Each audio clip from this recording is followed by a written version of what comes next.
The fourth movement begins what one could say aggressively.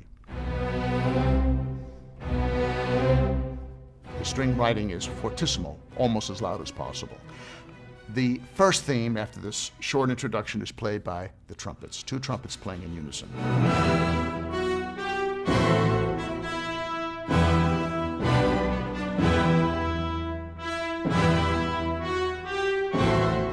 Immediately, that first theme is repeated, this time with trumpet in octave.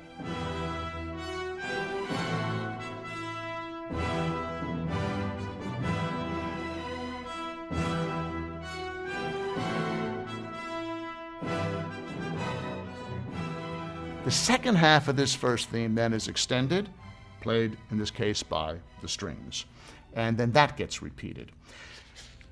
We have a kind of exuberant second theme.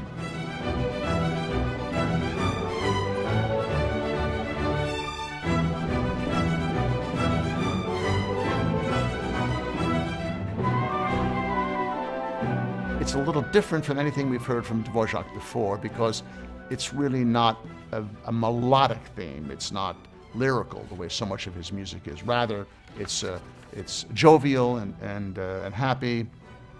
Woodwinds carry it forth, and this goes on for a while until we arrive at the third theme. Again, piling up this gorgeous melodic material.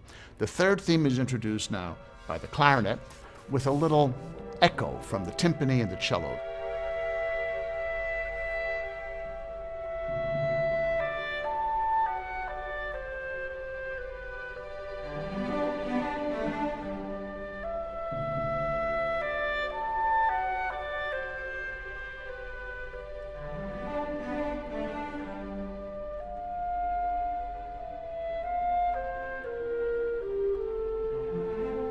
Eventually the flutes join in, the first violins join in, and it leads to yet another theme, theme 4. So theme 4 starts out very lyrical, and then all of a sudden there's a few bars of agitated music.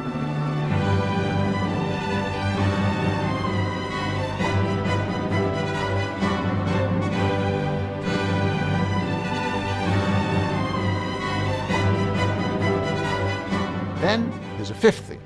I mean, you know, those of us that study music all the time, and you look at Beethoven and Brahms, you look at themes, 5 themes in the last movement. I mean, it's unbelievable. This theme, again, is a kind of jovial one, and it very much is reminiscent of Bohemian or Czech folk music.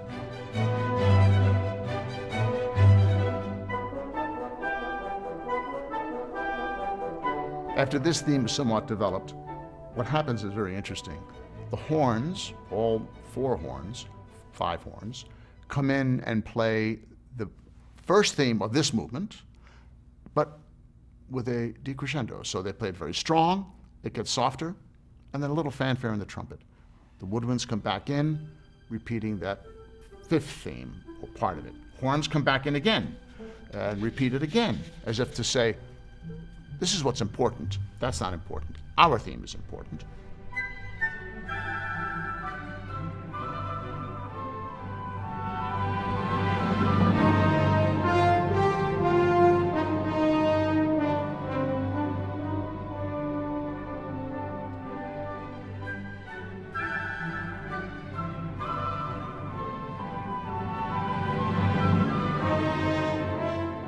And that leads to the development.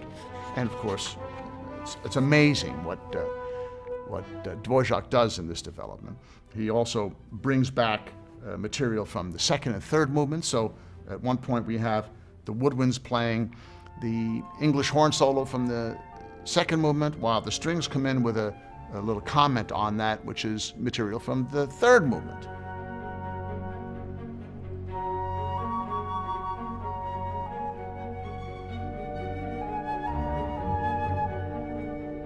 This goes on quite long until the trumpets and trombones play again the slow movement English horn theme, but this time loudly.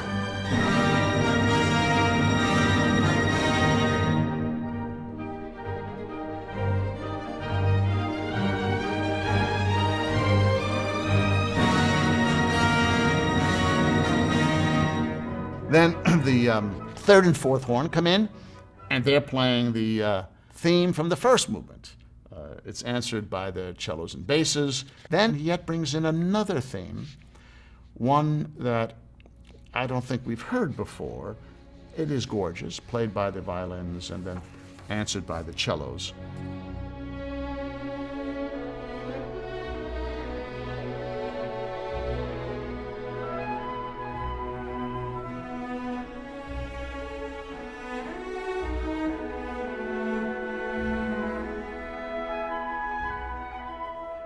Again, he now brings in all the themes from all the movements and does it in an absolutely remarkable way.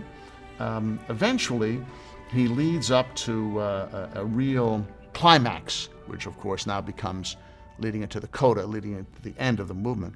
And what you have is, of course, he's been repeating everything, but what he hasn't repeated yet were the opening chords of the slow movement. Remember, the brass chords happen at the beginning and the end of the slow movement? That hasn't come back yet. So in brilliant fashion, he was waiting. You could just feel he's waiting for that moment. Sure enough, it comes back. Timpani banging away, the brass and the woodwinds playing this incredible harmonic sequence.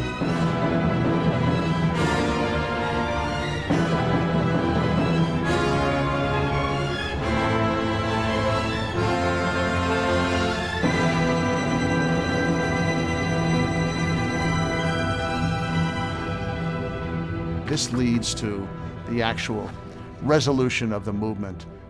Very imaginatively done, bringing back lots of material, varying the tempo.